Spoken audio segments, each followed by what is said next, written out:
In medieval Bengal, Sultan Ruknuddin Barbaksha faces a yearly disaster. A mighty river floods, ruining crops, homes, and lives. The usual fix, piling up dirt and straw for dams, fails every time, washed away by the river's power. Desperate, the Sultan turns to Shah Ismail Ghazi, a wise outsider known for his clever solutions. "What's your plan?" the Sultan asks. Ghazi replies that weak dams won't hold. When the river surges, it'll sweep them away, flooding fields and endangering people and animals. He needs 3 days to craft a better plan with his team of skilled engineers. The Sultan, struck by Ghazi's focus on helping people without seeking personal gain, agrees, promising workers and supplies. Ghazi's selflessness surprises the Sultan. "Why take on this trouble? What's in it for you?" he asks. Ghazi, calm and serious, says, "Serving people is our only goal. If we stop this flood, we save the region from misery. That's our reward." The Sultan, who rarely hears such talk, is impressed but wary. He grants the 3 days, though he warns Ghazi, if the plan fails, heads will roll. The court buzzes with dissent. Advisors like Vishwas Rai, Narayan Das, Basant Mishra, and Kedar Rai are livid. They call Ghazi a dreamer, angry that their flood control plans are paused for an outsider's idea. "We've gathered workers from across the land and now we're to trust this stranger?" They grumble. They fear Ghazi's growing influence, recalling Shah Jalal Dakhini, a revered figure whose sway over a past ruler led to his downfall after court schemes. Kedar Rai points out the Sultan's trust in Ghazi comes from their shared faith. In Islam, devout men like Ghazi, who strictly follow religious rules, hold more weight than titles. A sultan prays beside a beggar, Kedar says. Faith trumps rank and Ghazi's piety sways the Sultan. The advisors worry they'll lose power if Ghazi succeeds. Dinbandhu Sarbabhauma, a scholar with no court agenda, speaks up. He argues, Ghazi's talent deserves respect, not jealousy. Serving a good ruler, no matter their faith, brings peace and progress, he says. If you want power, prove your worth through skill, not plots. Basant Mishra snaps back, accusing Sarbabhauma of cozying up to Ghazi to secure his own position. Sarbabhauma fires back. Honor comes from merit, not flattery. Schemers fall hard. History proves it. He challenges the advisors to fight for power openly, not through backstabbing. If you've got the guts, take the throne yourself, he says. The argument heats up, with some advisors nodding in agreement, others scowling. Vishwas Rai, fuming, says, "This is nonsense. The Sultan will see Ghazi's plan fail and will be back to work." The debate stops dead when the Sultan walks in, silencing the room. Some advisors' faces twist in disgust, but they hold their tongues. Ghazi and his engineers get to work, studying the river closely. They see it drop sharply from high to low ground, speeding up the flow and smashing the weak bank. The riverbed is choked with silt, narrowing the channel, and a blocked tributary forces all water into one destructive path.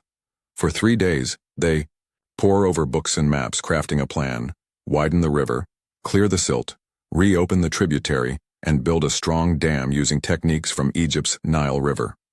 On the 4th day, Ghazi arrives at court with detailed plans and a list of needed workers and materials.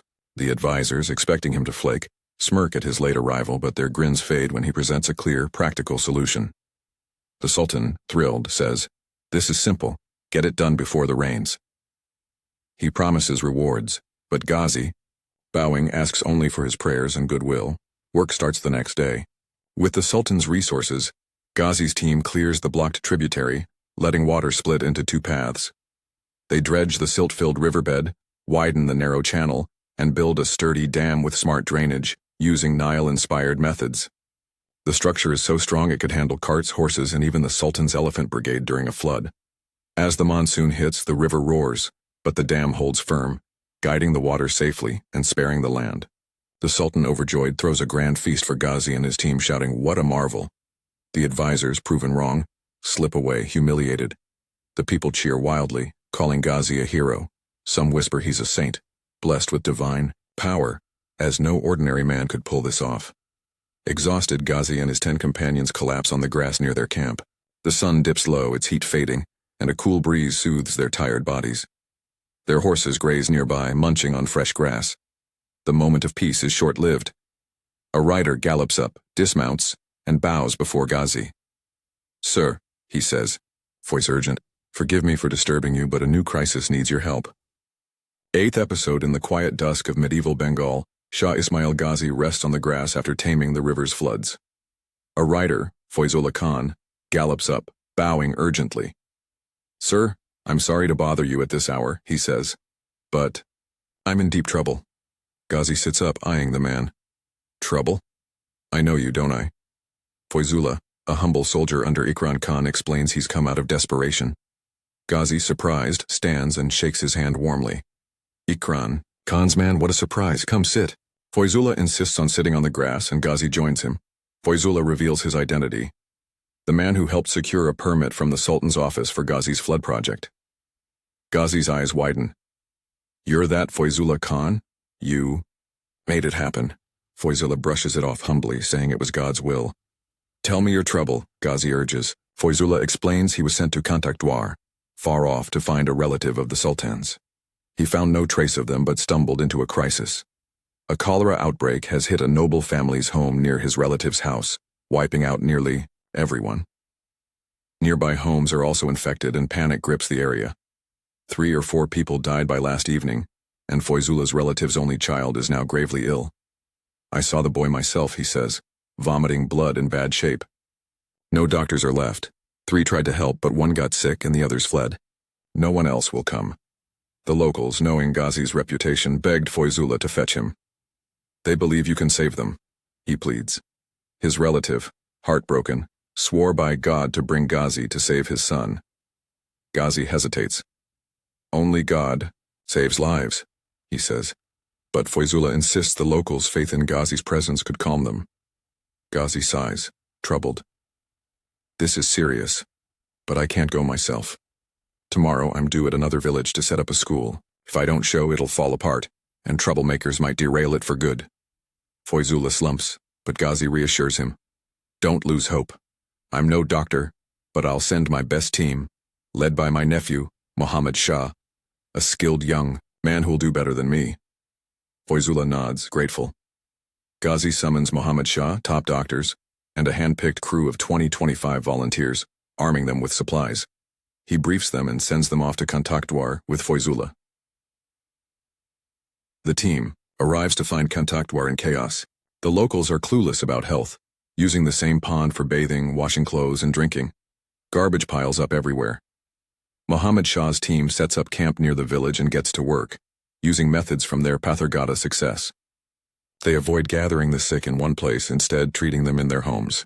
Doctors go house to house giving medicine, while workers clean homes with hot water, scrubbing floors and tools. Volunteers spread word, boil drinking water and keep things clean. Muhammad Shah notices the panic outweighs the actual crisis. Only 15-20 people are sick, and a few have died, mostly in one household. Compared to Pathargata, this is manageable. Muhammad Shah splits his team, assigning groups to each affected home. He takes charge of Foizullah's relative's house, where the boy's condition isn't as dire as feared.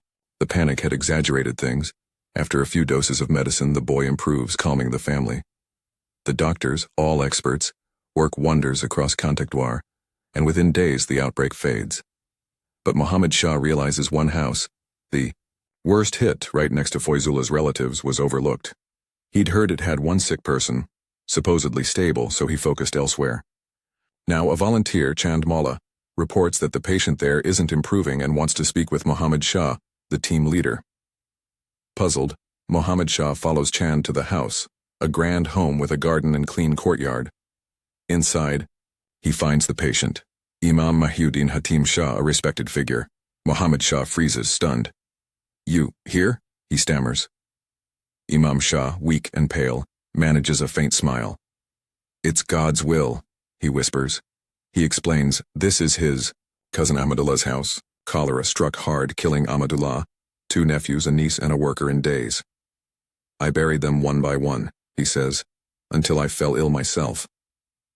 Only a young nephew and a woman survive in the house. Muhammad Shah, shaken, vows to help. Imam Shah, gasping, begs him to move the survivors to safety and send word to his family. They'll die if they stay, he warns.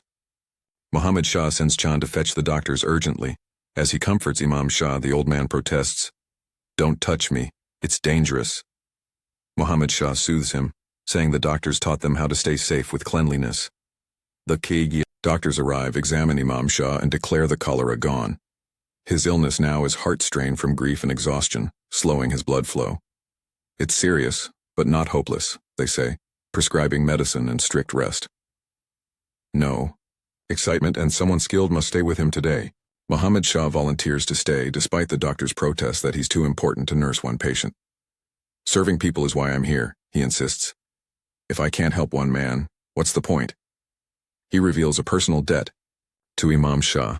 Though he doesn't elaborate, Mohammed Shah stays by Imam Shah's side, giving medicine, food, and even fanning him. Chand and others help, but Mohammed Shah takes no breaks. Days pass, and Imam Shah improves, sitting up at last. Mohammed Shah breathes easier. The household offers him food, but he'd refused earlier, not wanting to burden them. Chand hesitantly asks if he'll eat now, assuming he avoided food due to cholera fears. Mohammed Shah laughs off the misunderstanding. I'm not scared of the disease, I just didn't want to trouble anyone. A woman's voice from the next room insists he eat there today. Curious, Mohammed Shah asks who she is. Chand says she's Imam Shah's daughter, Dilrubano Begum, who arrived last night after hearing of her father's illness. Mohammed Shah's face lights up, sensing a new chapter unfolding. In the episode, Mohammed Shah's heart skips as he hears Dilruba Bano Begum's voice from the next room. My name's Dilruba, she says shyly from behind the door. Mohammed Shah, already stirred, feels a rush. Imam Shah's only daughter? He asks, his voice trembling slightly. Steadying. Himself, he asks why she's here after so long. Dilruba's tone grows heavy. It's a long journey and I'm just a woman. I only heard about my father's illness late. Mohammed Shah nods, understanding. God's mercy brought you here in time, he says.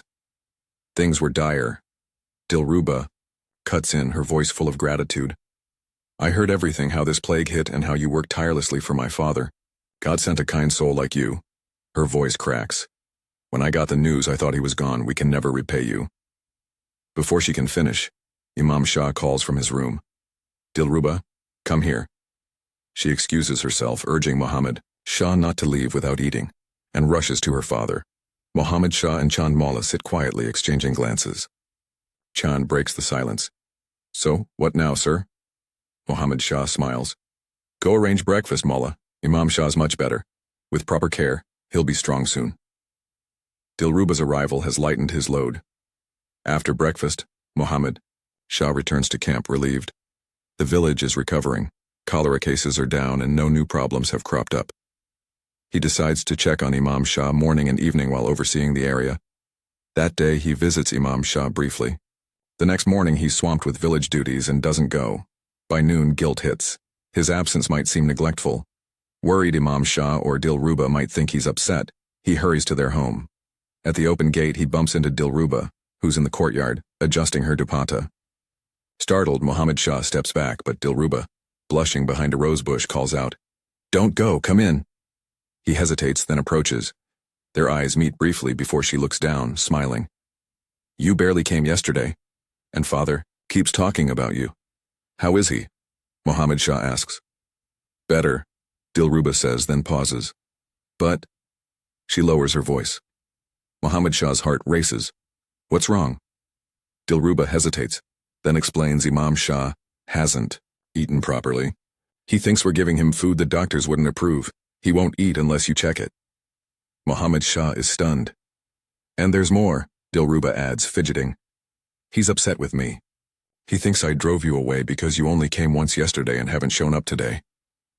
Mohammed Shah blushes, realizing his absence caused a misunderstanding. My fault, he admits. I got too busy. He asks about Chand Malla, whom Dilruba sent to fetch him. I haven't seen him, she says, surprised. Mohammed Shah sighs, then heads to Imam Shah's room. He reassures the old man, who insists Dilruba's a bit stubborn but means well. Don't take her words to heart, Imam Shah says. Mohammed Shah helps him eat, easing his worries. By afternoon, Imam Shah is calm, his health nearly restored. Chand Malla still hasn't returned, likely searching for Mohammed Shah. As Mohammed Shah prepares to leave, Dilruba calls from behind a half-open door. I have a request, she says. It's noon, don't go back to camp. Wash up and eat here. Muhammad Shah protests, not wanting to trouble them. Dilruba insists firmly. After all you've done, how can we not feed you? If you leave, without eating it'll hurt us.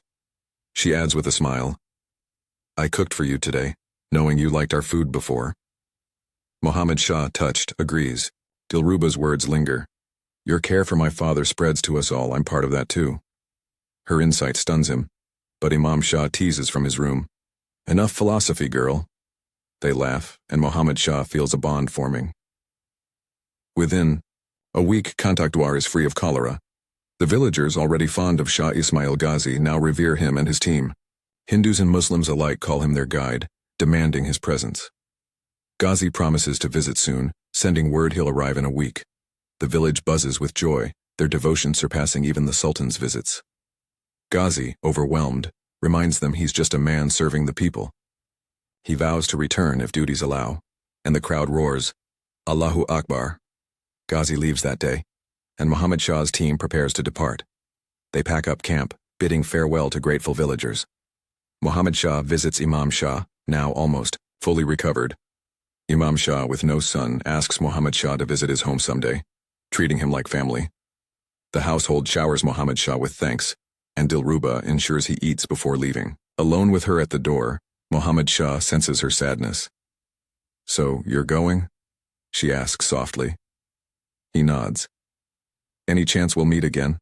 She presses, meaning planned visits, not chance encounters. Muhammad Shah, earnest, says, Your father invited me, and I promised to come. Isn't that enough? Dilruba replies. Promises made in passion often fade. I'm asking about real intent. Her depth moves him. Standing closer, he says, If you hadn't spoken, I'd have said the same. I'd have found a way to say it. Dilruba's face lights up. Truly? She asks. He nods, heart full, as a new chapter begins. Meanwhile, young Abu Tahir, training under Ghazi, dreams of becoming a soldier. Ghazi, seeing his potential, sends him to Lucknow with Foizullah Khan to join the Sultan's army. Abu Tahir returns home to settle his affairs, planning to sell his land.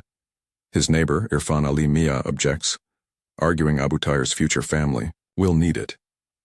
Irfan's wife suggests their daughter, Abida Khatun, could manage it. Abida, close to Abu Tahir since childhood, is outraged at the idea of selling. I'll guard it myself, she declares. When Abu Tahir teases about her future husband, Abida blushes, hinting at deeper feelings. Their bond, like Muhammad Shah and Dilruba's, hints at a future intertwined. 10th episode. Hearts in the heat of the Shiva Fair. Every year, the Shiva Fair transforms the remote banks of a vast lake, where an ancient Shiva temple stands surrounded by dense forests and distant villages. This isn't just any fair. It's a dazzling explosion of faith, trade, and festivity that draws people from every corner of the region, regardless of religion. Hindus, Muslims, Jains, Buddhists, and hill tribes converge, their differences forgotten in the whirlwind of celebration. Stalls brim with sparkling jewelry, fragrant sweets, and trinkets, while songs and laughter fill the air. But beneath the joy, a shadow lingers. Tales of past mishaps and lurking dangers keep everyone on edge. The fair honors Lord Shiva, and for Hindus, it's a sacred time. Young women, draped in vibrant saris and adorned with gold, offer prayers for good husbands. Elders seek blessings for their families. Ascetics with matted hair and fervent eyes bow deeply before the deity. Yet Muslims and others flock here too, not for worship but for the bustling market and the thrill of the crowd. By nightfall, the fair is still packed, its energy unyielding. But with great crowds come great risks. Bandits and thieves have struck before, and the lack of guards in this far-flung place fuels a quiet fear. This year, Amarnath Sarkar, a devout Hindu, visits Shah Ismail Ghazi's camp before heading to the fair. Ghazi, a respected Muslim leader known for his compassion, welcomes him warmly. Over tea they chat about the region's affairs, but Amarnath seems distracted. Ghazi notices and gently prods. Something on your mind, friend? Amarnath hesitates, then admits he's worried about the Shiva fair, happening in 2 days. It's the biggest festival around at the Shiva temple by the lake, he explains. People say the deity is powerful. Prayers there come true, but it's not just the prayers I'm thinking about. Ghazi leans in, curious. What's troubling you? Amarnath sighs. My wife and sister-in-law are set on going.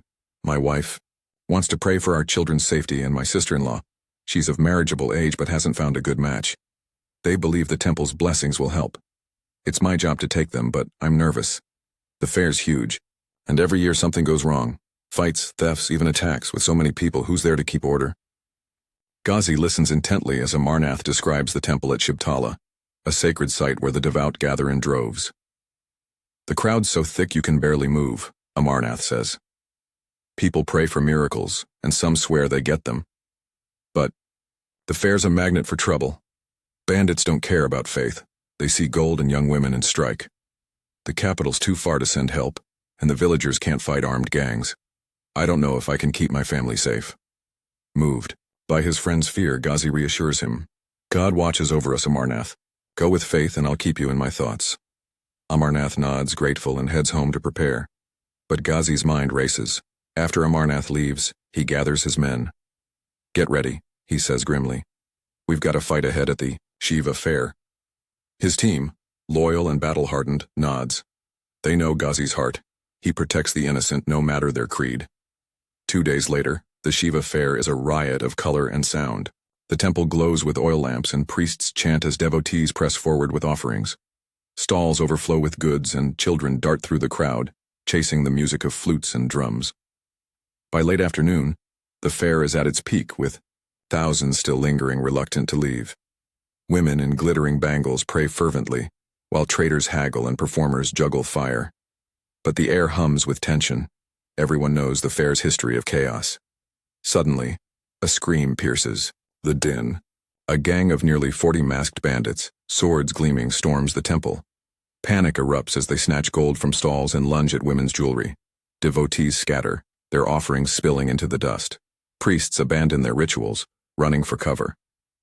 The crowd's joy turns to terror as cries of "Help!" echo. The bandits, ruthless and organized, seem unstoppable in the unguarded wilderness. But they aren't alone. From the forest's edge, Shah Ismail Ghazi and 70 of his men charge, swords drawn. Ghazi had anticipated trouble and hidden his team nearby, leaving only a few guards at his camp. His men surround the bandits, blocking every escape route. The clash is fierce but swift. Ghazi's fighters, skilled and fearless, overpower the raiders. Within minutes, 10 bandits are captured, a few are wounded, and the rest slip into the crowd, shedding their masks to vanish. Ghazi, torch in hand, stands tall as his men tie up the prisoners. The crowd, still shaken, gathers around, clutching sticks and shouting for justice. Ghazi orders the captives' masks removed, revealing a mix of faces, men from different tribes and faiths, united only by their greed. "Who's your leader?" Ghazi demands. A stocky man with wild hair and a thick beard steps forward, chest puffed. "I am," he says defiantly. Behind him stands a gaunt older man with a weathered face and a tangled beard, his eyes burning with defiance. "Why attack this temple?" Ghazi asks. The leader, Niamat Ka, smirks. "For money? What else? The world's tough. Honest work's a hassle. This is easier." Ghazi frowns. "Easier? You chose a crooked path when there's a whole world of honest ways to live." The older man, Trishanku Gatgatali, snaps. "Spare us the lecture. We lost, so do what you want. Why waste words?" Ghazi's deputy, Mia Mutalib, draws his sword, furious at their insolence, but Ghazi raises a hand to calm him. Smiling faintly, Ghazi addresses Niamat. "You've got a brave heart, brother. What's your story?" Niamat, caught off guard, mutters his name. Ghazi's eyes widen. "A Muslim named Niamat. How'd you fall so far?" Niamat's face hardens. "The Sultan's men raided my home, killed my family, and took everything. I begged for justice, but none came. Why believe in God after that?" Ghazi, stunned, learns Niamat was punished for following a rival saint, Shah Jalal Dakini. "The Sultan ignored my pleas," Niamat says bitterly, "so I chose this life. Kill or be killed." Trishanku, the older bandit, shares his tale. Once a ferryman, he lost his livelihood to raiders. "I got angry and joined them," he admits. "No point in honest work when thieves take it all." The crowd, growing restless, demands blood. "They've robbed us for years," someone shouts. "End them," another pleads. "Ghazi, make our fair safe. If you won't punish them, let us." Trishanku, resigned, says, "Fine, kill us. I'm tired of this life." But Ghazi's heart aches.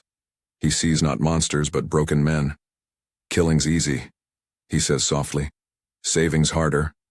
Turning to the captives, he declares, I'm setting you free. You've earned a chance to change. Find honest work or next time there's no mercy. The crowd gasps, shocked by his leniency. Trishanku, overwhelmed, falls at Ghazi's feet, tears streaming. You're a saint, he cries. Take me into your band. Niyamat and the others follow, begging to join Ghazi's cause. Ghazi, moved but firm, says, God guide you. Go and sin no more. The fair roars back to life, the crowd chanting, Ghazi, Ghazi, as the freed bandits vanish into the night.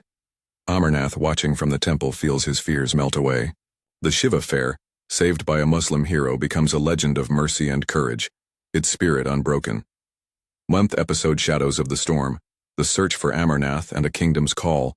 The morning after the Shiva fair, as the sun climbs over the village, Sheikh Bakar Masood hurries to Amarnath Sarkar's house. The fair had been a whirlwind, devotional fervor, bustling trade, and a daring bandit raid thwarted by Shah Ismail Ghazi. But one mystery lingers. Amarnath was missing during the chaos. Ghazi's men, including Abu Tahir, combed the fair for him, checking every stall and corner. Even Ghazi himself led a final sweep before leaving, his brow creased with worry. No sign of Amarnath. Was he safe? Caught in the night's turmoil? With no answers, Sheikh Bakar Masood heads to Amarnath's home to find out. At the Sarkar household, the veranda hums with early chatter. Two men sit, swapping tales, Bhuteshwar Pathak, a loudmouth claiming to serve the Bhadrai king, and a nigh, unfamiliar face. Bhutesh, spotting Bakar, squints. You look familiar, stranger. Who are you? Bakar, focused, ignores the jab. Is this Amarnath Sarkar's place? Bhutesh, dodging again, grins. Swear I've seen you. Where was it? The other man stays silent, watching. Bakar, losing patience, presses. Just tell me, is this his house? Bhutesh leans in, teasing. You're dodging my question. I'm Bhuteshwar Pathak, ghost god. Spirits flee when I'm around. Now who are you? Bakar, unimpressed, snaps. Enough games.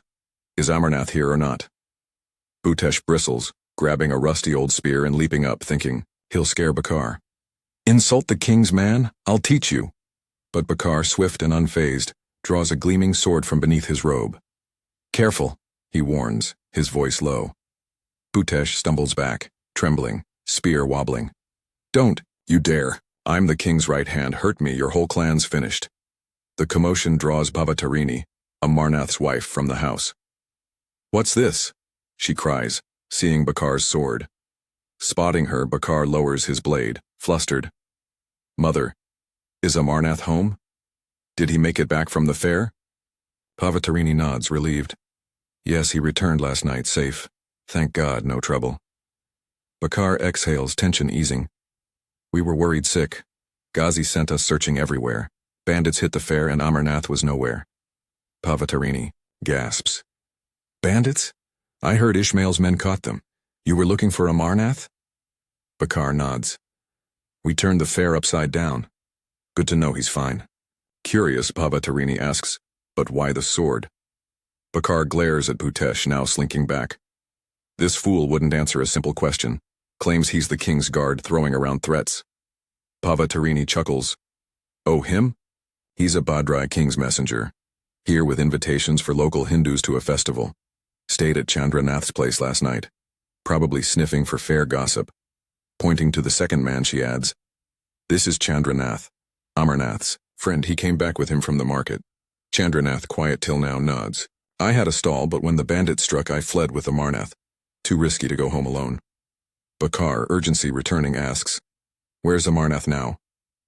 Bhavatarini sighs. Out early for some errand in the next village. Might be late. Bakar bows. I must report back. Ghazi's waiting. I'll return soon. He strides off, leaving the veranda buzzing. Chandranath slumps into a chair, muttering, What a morning. Bhavatarini offers food, but Chandranath waits for Amarnath. Moments later, Amarnath arrives with an older man, spotting Chandranath. Friend, look who's here, your father, Bhavatarini calls from inside. Who? Amarnath shouts, Chandranath's father. Heard about the fair's bandits. Thought Chandranath was missing. Family's in tears, so he's been searching since dawn. Pavatarini hurries out, arranging snacks for the guest. As they sit, Chandranath teases, "You slipped out early, and your house turned into a battlefield." Amarnath, puzzled, asks, "What?" Chandranath recounts Bakar and Bhutesh's clash, adding, "Sheikh Bakar came for you. Ghazi's men couldn't find you at the fair." Amarnath, awed, murmurs, "Such kindness from them. I'd never believe it without seeing it." Chandranath's father nods. "Everyone says Ghazi's men are like gods, pure hearts, serving all." But Chandranath scoffs. "Pure? Nobody does anything for free. Ghazi spared those bandits yesterday. People praise him, but I see a game. He's building loyalty, maybe among rogues like them." His father snaps, "Fool! Those bandits turned honest. Don't you see the good?" Amarnath agrees, but Chandranath doubles down. "You're blinded by their help. Dig deeper. Ghazi's a foreign Muslim. Sure, he cares for his own, but for Hindus too? I doubt it." The argument heats up. Chandranath's father, furious, reveals a secret. "Your shop, your life. It's all thanks to Ghazi. Your wedding, your in-laws had no money. They begged, but we nearly left. Then a stranger, Ghazi, dropped a sack of coins, saved the day, and vanished without a word." Chandranath, stunned, learns Ghazi funded his start, asking nothing in return. Ashamed, he begs Amarnath, "Take me to his camp. I must apologize." Meanwhile, far south, dust clouds rise as Prince Shamsuddin Yusuf Shah leads Bengal's army toward Gar Mandaran, a key border fort fallen to Orisa's king Kapilendra Deb. The fort's commanders, Kisan Deb and Jindarkar, betrayed Bengal, letting Gajapati's forces seize it. Previous attempts to retake it failed. Commanders Azmal Khan and Kadar Khan lost nearly all their men, and General Kadar Ray's role remains murky, raising suspicions. With the capital's forces stretched, Sultan Ruknuddin Barbak Shah entrusts his son Yusuf to lead a massive army to reclaim the fort. Years ago, a young Barbak Shah faced a similar crisis. His father, Sultan Nasiruddin Mahmud Shah, showed him a letter. Orisa's king had seized Gar Mandaran, mocking Bengal's might. Barbak urged a strong response, volunteering to lead if trusted. His father, impressed, gave him command, praising his resolve. Now, as Sultan, Barbak watches Yusuf's army vanish into the horizon, pride swelling. The past echoes, but the stakes are higher. Bengal's honor hangs on this charge. With episode, a kingdom's fall and a sultan's resolve. The sun beats down on Gar Mandaran, where Utkal's king Kapilendra Deb revels in a victory festival. His accountants hum with excitement, tallying the spoils of his conquest. Kapilendra, brimming with confidence, believes no force in Bengal can challenge him now. With Gar Mandaran under his grip, he eyes Saptagram next. Seizing that city would choke Bengal's army, leaving the Sultan powerless to step foot in this region. To rally his troops for the push, he throws a grand, short-lived festival by the Lakhnu River far from the fort. No resistance could possibly come from Bengal's scattered forces, or so he thinks. But underestimating his rival proves a fatal mistake. As fireworks burst over Mandaran's festival, Prince Shamsuddin Yusuf Shah's massive Bengal army springs a trap. They surround Kapilendra's Saptagram-bound forces from behind, catching them off guard. With no reinforcements from Kapilendra, the Utkal troops fight for barely an hour before being wiped out. Dawn hasn't even broken, and Mandaran's revelers, drunk on celebration, haven't stirred from their sleep. The fort's gates stand wide open, unguarded. Suddenly, a thunderous cry of Allahu Akbar splits the air. Thousands of Bengal's cavalry pour through the gates like a flood, overwhelming the fort. Utkal's soldiers, unarmed and groggy from the night's excesses, can't resist. Their shouts and screams mingle with civilian panic, but no defense forms. Kapilendra, outside the fort, grasps the disaster's weight and bolts in terror, fleeing toward his capital with a handful of loyalists. Most of his men aren't so lucky, slaughtered by Bengal's forces or taken prisoner. Among the captives is Sudanya Deb, Kapilendra's brother-in-law, a notable figure whose fate stings deeply. Death or captivity, neither is sweeter, but, for Sudanya, the shame burns. Prince Yusuf Shah reclaims Gar Mandaran, hoisting the Islamic flag and swiftly restoring Bengal's rule. Without pause, he chases Kapilendra's fleeing remnants, though the king slips beyond reach. Undeterred, Yusuf seizes Utkal's northeastern frontier, planting Bengal's banner and cementing control. News of the triumph reaches Sultan Nasiruddin Mahmud Shah, sparking joy along the Lakhnu River. In reward, the Sultan names Yusuf governor of Saptagram, a post already vibrant but now electrified by his leadership. Yusuf brings Mandarin's prisoners to Saptagram, fortifies the south, and rebuilds the region's administration with bold, steady hands. Security tightens. Saptagram awakens and enemies cower in silence. But in Utkal, Kapilendra's defeat festers. His queen, furious, won't let him rest. Her only brother, Sudanya, languishes in Bengal's chains. She fears they'll force him to eat forbidden meat or worse, kill him and dump him in a ditch. You feast and hold court while my brother suffers? She rages. I'll burn this kingdom down if he's harmed and poison you myself. Her ultimatum isn't alone. Ministers and allies join her, warning that surrendering land to outsiders risks their loyalty. Whispers of unrest grow among the people. Cornered, Kapilendra sends envoys to Yusuf, proposing peace. Yusuf's reply is blunt. No truce after battle. Submit, or I draw my sword again. Desperate, Kapilendra pleads, citing Islam's mercy and begging for honorable coexistence. Yusuf, a man of principle, softens. He invites Kapilendra to Mandaran, guaranteeing safety. Islam has no place for betrayal, he assures. Your life, wealth, and honor are under my protection. At the meeting, Kapilendra begs to live as a loyal neighbor under Bengal's sultan, promising no harm. Moved by his sincerity, Yusuf accepts, freeing Sudhanya and other prisoners and returning Utkal's seized lands. Sultan Nasiruddin approves Yusuf's actions but cautions him. Your generosity is noble, but you must learn who deserves it. Only the wise know when kindness is virtue or folly. Years later, Sultan Ruknuddin Barbak Shah, Yusuf's father, stands atop his palace, watching his son lead another campaign. Memories flood back, of his own battles, his father's warnings about misplaced mercy.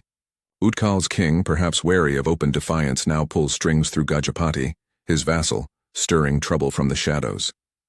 Barbak, lost in thought, barely notices time slip by until a servant interrupts, announcing the court awaits.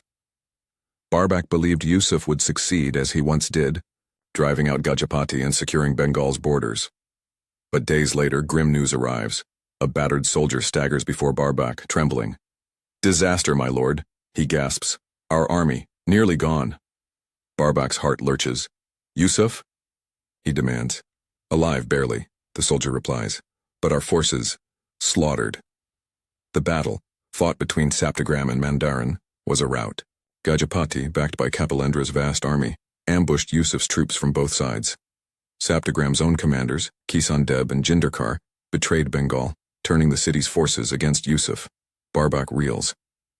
Kisan Deb? Jindarkar, oh, Muslim, betrayed us? The soldier nods. Kisan's Gajapati's right hand now. Jindarkar, a shameless traitor, sold his loyalty for scraps. Barbak paces, fury rising. How does a mere vassal like Gajapati crush my army? The soldier reveals the truth. Kapilendra's forces, bolstered by allied Hindu kingdoms, overwhelmed them. Rumors swirl that even Tirhut's king sent aid. Barbak snaps, silence, Tirhut's loyal. But a minister rushes in, confirming Tirhut's rebellion. Its prince, Parat Singh, masses troops near Bengal's lands. Doomsday is near, Barbak mutters, summoning his court. Scholars, soldiers, and low-ranking officials gather. In crisis, even a mouse's wisdom can outshine a lion's. As they wait, whispers fill the room. Dr. Anant Sen marvels at the army's collapse. Narayan Das warns of Gajapati's growing strength. Basant Mishra blames Yusuf's inexperience, sneering at Kedar Ray, a seasoned general sidelined. Librarian Dinbandhu challenges Mishra's scorn, but Mishra doubles down, calling Yusuf a puppet prince. Puppet. Sarojpal, a simple aide, counters. Wasn't Sultan Barbak once a prince? He crushed Utkal's army. Tempers flare. Padrashirai, a fort commander, fumes at being overlooked for Yusuf's campaign. Foizullah Khan, a lowly patrol leader, protests Mishra's elitism. We're not here for glory but duty, he declares. Sarojpal adds, titles don't prove worth, honesty and skill do. Mishra roars, but Dinbandhu calms the room.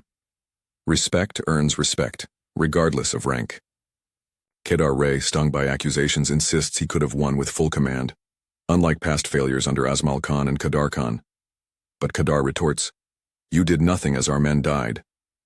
As arguments rage, Sultan Barbak enters, his face gaunt, eyes distant, Spotting Kedar Ray, he says, I trusted you with Tirhut and you failed me. The court falls silent, the weight of defeat heavy in the air. Firth episode shadows of defeat, whispers of defiance. The air in the Bengal court is thick with tension as Sultan Ruknuddin Barbak Shah steps in, his face gaunt, eyes hollow. Rain patters outside, mirroring the gloom inside. His gaze sweeps the room, landing on Kedar Ray. So, Kedar Ray, he says, voice sharp, you're here in Lucknow, not Tirhut, where I trusted you to hold the line. You've let me down. Kedar, bowing low, stammers. Your Majesty, Tirhut's king is stirring trouble, taking advantage of our losses. He hesitates, caught off guard. Basant Mishra jumps in. We're all worried about the crisis, sire. Kedar's just trying to keep up with the chaos. The Sultan's eyes narrow. And you, Batray, you're here too? What urgent business brings you to Lucknow? Patray fumbles. I came after hearing about Gar Mandarin's fall. Couldn't sit still. The lie slips out smoothly, stunning the court. Kedar and Mishra silently applaud his quick thinking. Mishra adds, who could stay away with such dire news? The capital can't be left unguarded. The Sultan's voice hardens. The capital isn't the kingdom. If everyone abandons their posts to huddle here, who'll protect Bengal? You. Flee your duties, leaving your regions orphaned. Then cling to Lucknow when I call you to fight. His words sting. Mishra's face pales, his chest tight with fear. The Sultan's mood is unreadable. Could he snap and issue a deadly order? The court holds its breath, dreading his next move. Barbak presses on. Kedar Ray, can you handle Tirhut, or should I send someone else? Kedar freezes. Anant Sen, the court physician, cuts in. No, sire. Kedar knows Tirhut's every hill and stream. He's the best man for it. A faint smile flickers on the Sultan's lips. Dr. Sen, you track the kingdom's pulse as well as the body's, don't you? Anant flushes, backtracking. I only mean if you have other tasks for Kedar. The Sultan's tone shifts, colder. Other tasks, like Mandarin, Kedar, focus on Tirhut, that's enough. Kedar bows, voice tight. With your blessings, it's no hardship. Barbak's gaze shifts to Batray. Fort Commander, you refuse to leave your stronghold. Kamrups on your border, ready to strike. That's why your fort and troops are there. Why's Ikram Khan stuck holding Kamrup back? Can't you relieve him? Batray, eager, says, Sire, trust me, I'm enough. No need for Ikram, I'll handle it alone. Mishra chimes in. We didn't realize Batray's skill was wasted with Ikram lingering there, tying up troops we need now. The Sultan nods. Good. Batray, return to your fort and guard Kamrup's border. Ikram, come to the capital at once. Grand Minister Biswas Ray speaks up. Are you summoning Ikram for Mandarin, sire? Barbak replies. That's the plan. He's the only one fit to face this mess. What's your take? Biswas hesitates. Ikram's return might help, but can he stop Gajapati? Still, it's a wise move. Ulu Gazmal Khan leaps up, voice urgent. Forgive me, sire, but this is a disaster waiting to happen. Batray's boasts are empty. Kamrup's army matches or outstrips ours. Batray can't hold them a single day. Ikram's the only one keeping them at bay. Pulling him out invites ruin. Batray bristles.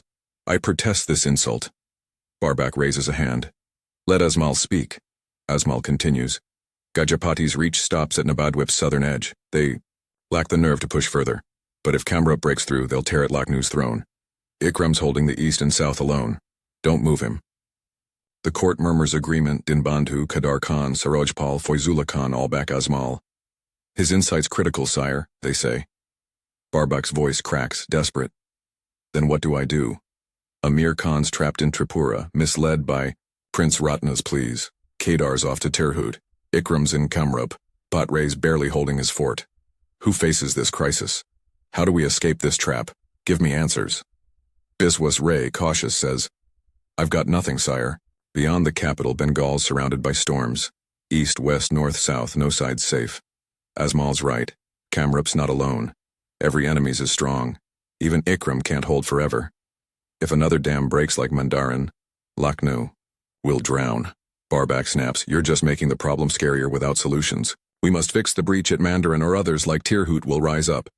Should I, an old man, take up a sword and crush Utkal's traitor king myself? His frustration emboldens the court.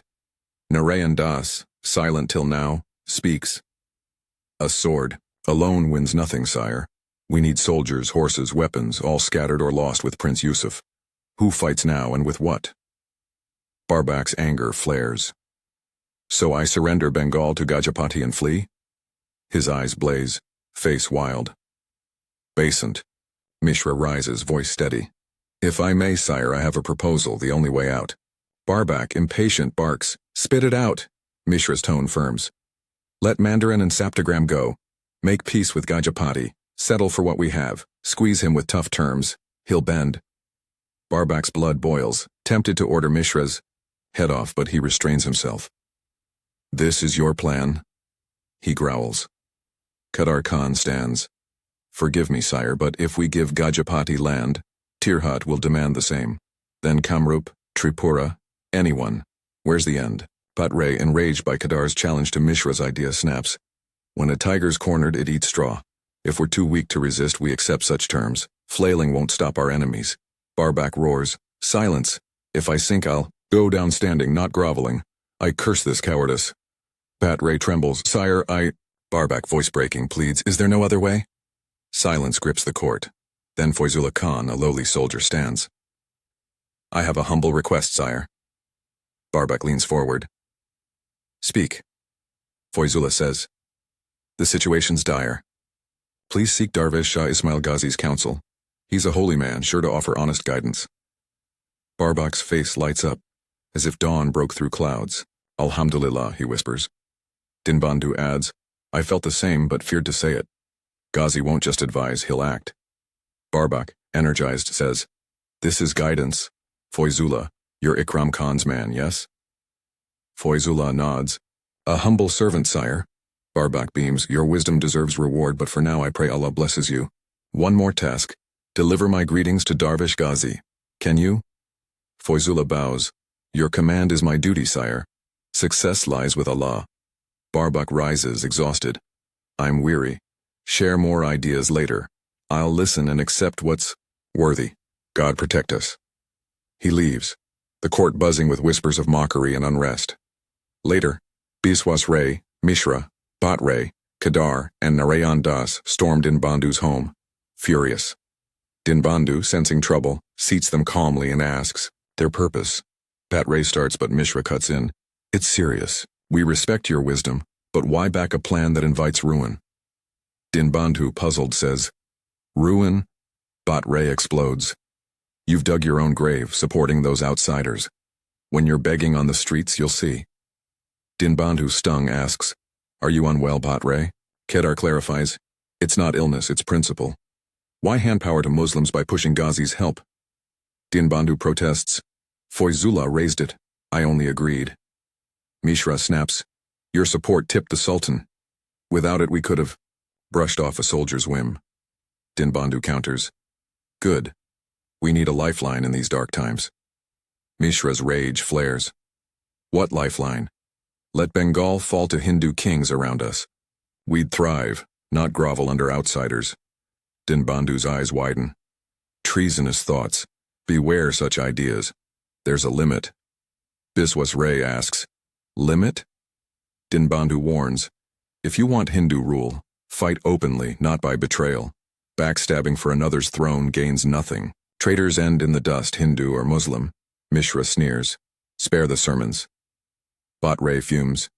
We hold high posts, yet a mere soldier defies us. If Ghazi's men swarm the court, where do we stand? Kadar adds, Why let the Sultan slip from our grip? Keep him dependent on us or we lose everything. Dinbandu, weary, says, You're blind to reality. Inequalities rooted deep. Aryans, non-Aryans, Huns, Hindus, Muslims, all played this game. Rulers distrust subjects. Subjects resent rulers. Only mutual respect, rulers as guardians, subjects as loyal, can heal this. Greed for power poisons all. Kedar scoffs. Fine words for a classroom, not here. Bat Ray storms out. Enough. We didn't come for lectures. The others follow, muttering waste of time. On the road, Kedar sneers. Let fakirs win wars, see how that goes. Bat Ray adds, Gajapati's men will crush them at Mandaran. Mishra hisses, Stick to our plan. Take out a few fakirs before the fight. They'll flee Bengal so fast they won't find the road home. Meanwhile, Abu Tahir, once a soldier, trains at Ghazi's base driven by new purpose. Ghazi's camp now teaches not just war but medicine, philosophy, engineering, building a volunteer force to serve Bengal long after they're gone. Abu's skills are vital, his old dreams of battle replaced by a larger vision. 4th episode, Courage. In crisis, shadows of betrayal, the camp of Shah Ismail Ghazi buzzes with purpose, but a new weight presses on the air. Niyamat Khan and his rowdy band of 300, led by the brash Gatali, have descended on Ghazi's outpost, seeking redemption. These men, once bandits, now crave a clean path, yearning to atone for past sins. Ghazi sees their fire and molds it, building a volunteer force to serve Bengal's people. Abu Tahir, vital to this mission, trains alongside them, his days split between drills and rest, his heart tethered to a quiet life nearby. Among the recruits are Amarnath, Chandranath, and Bimugda, men with families and duties, joining part-time. Niyamat's crew, rootless wanderers, form the full-time core. Ghazi places Niyamat in charge for now, but Abu Tahir's sharp instincts mark him as a future leader. The Sultan's promised funds will sustain this effort, with state coffers covering costs, though Ghazi hasn't tapped them yet. For now, Abu hones his skills in combat, medicine, and strategy, preparing for whatever lies ahead. The camp's military training is grueling, forging fighters ready for danger. These volunteers must face harsh conditions, battle threats, and protect their own. Niyamat's men, rough and battle-hungry, blend with Abu's fiery spirit, sparking a fierce camaraderie. 4 days a week Abu trains. 3 he rests, roaming with Gatali on free days, exploring far-off trails. But duty calls him back when disaster strikes. In Pathargata, Abu Bakr's mother, Abida Khatun, lies injured. A storm tore through, and while securing furniture, a crumbling roof collapsed on her. Neighbors pulled her free, but she's unconscious, a gash on her head and her left elbow swollen. Abu rushes to her side, joined by Ghazi's healers and Mohammed Shah. Abida stirs. Screaming in pain, pointing to her elbow, the healers find no broken bones, just a dislocated joint. With a firm tug, they reset it. Abida's cries peak, then ease. Herbal salves and bandages follow, along with medicine that dulls her pain. She drifts to sleep. The healers reassure her. Frantic parents, no fractures, just swelling. With care, she'll recover in a week. Rest is key. No movement. Warm compresses for the fever that may come. They leave medicine and depart. Mohammed Shah and Abu return to the camp, but Ghazi stops Abu. "You're not staying," he says firmly. "Abida's hurt because of your work. You'll care for her this week. Her parents can't manage alone." Abu, reluctant but obedient, hurries back to Pathargata. Days pass and Abida improves under Abu's care and the healer's visits. One afternoon, Mohammed Shah arrives unannounced at Abida's home. From the outer veranda, he peers through a window into the courtyard. There, in the fading light, Abida rests on a mat, half asleep, her face calm. Abu sits by her, gently stroking her hair, her hand resting in his. Their quiet bond, pure and unspoken, radiates peace. Mohammed Shah, moved, steps back, unwilling to disturb them. He paces the yard until Abida's father appears, startled to see him. After a brief exchange, Mohammed Shah leaves, his heart stirred by their connection. Walking home, Mohammed Shah's thoughts drift to Dilruba Banu, a woman whose longing for him burns brighter than Abida's for Abu. Her need for his presence gnaws at him. He's promised to visit her, to honor his late friend Ahmadullah's memory, but hasn't kept his word. Guilt consumes him. As dusk settles, he resolves. Tomorrow, with his uncle's blessing, he'll set out to see her and Imam Hatim Shah, tying up loose ends before facing Bengal's looming storm. Back at the camp, Mohammed Shah finds his uncle, Shah Ismail Ghazi, and soldier Foizullah Khan in tense silence. Their faces are grave. Ghazi's voice cuts through, sharp as a blade. "Mohammed, you're a frontline fighter. Your skills have been idle too long. Prepare to march." Mohammed stiffens, alert. "Orders, sir." Ghazi's eyes blaze. Bengal's Muslim rule faces a deadly threat. Enemies unite to topple it. And the Sultan can't hold them alone. He seeks our help. Bengal itself cries for aid. Prayers, service, swords. How many soldiers do we need? Mohammed, caught off guard, steadies himself. If we fight their armies, 1/3 of their numbers. If it's our own battle, 100 or less will do. Ghazi nods, pleased. Well said. Fewer men means swifter strikes, better chances. Turning to Foizullah, Ghazi continues. You'll brief Mohammed on the rest. Tomorrow you both ride to Lucknow. Deliver my respects to the Sultan. Learn how many troops, horses, and weapons he can provide, and what aid he needs. Only then can we plan. He fixes Muhammad with a piercing stare. Clear? Muhammad nods resolute. Yes, uncle. Ghazi adds, Foyzullah's your guest. Ensure his comfort. I've told Sheikh Masood to arrange everything. You oversee it. Foyzullah asks Muhammad, out somewhere? Muhammad replies, just Pathargata. Good to see you, Khan. As the call to Maghrib prayer rises, they head to the mosque. Later, Foyzullah details Bengal's political mess. Enemies closing in, the Sultan's grip slipping. By the time they reach Lucknow, Muhammad knows every twist of the crisis. Their horses thunder into the capital as the Sultan's court disperses. Nobles and aides spilling onto the streets. Strangers eye Muhammad whispering, Is he the Darvesh Foyzullah spoke of? Some scoff, too young. Others, knowing Ghazi, murmur, Not the Darvesh, someone else. Ghazi didn't come. Scared, maybe? Unseen, Basant Mishra, Bat Ray, and Kedar Ray lurk in a covered cart, slipping through back alleys. They spot Foyzullah and Muhammad riding, past and freeze. Bat Ray hisses, Stop! The cart halts. Kedar and Mishra, startled, ask, What's wrong? Bat Ray points.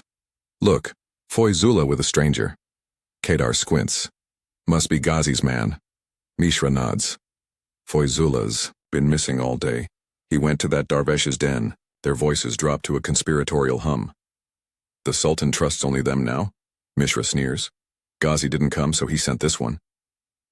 Bat Ray's eyes narrow. That's Muhammad Shah, Ghazi's nephew, his right hand. A ruthless fighter. His word on battle is final in their group. Mishra's face lights up. Perfect. He's the venomous fang. Break him, and Ghazi's done. Kedar agrees. One strike ends the fight before it starts. Bat Ray smirks. A secret killing in Lucknow? Happens all the time. No one tracks who kills who. Mishra urges, Let's move. Call Corbin Ali and Ramzan Ali. We plan now. Their cruel laughter mingles with the cart's creaking wheels, fading into the night. Meanwhile, Sultan Ruknuddin Barbak Shah hasn't slept in days, haunted by enemies' roars and schemers' whispers. He clings to hope in Ghazi's aid, yet doubts nag him. Can Ghazi's men, skilled in healing and wisdom, match Gajapati's warriors? Was Foyzullah's plea wise or reckless? As despair creeps in, news of Foyzullah's arrival with Muhammad Shah jolts him.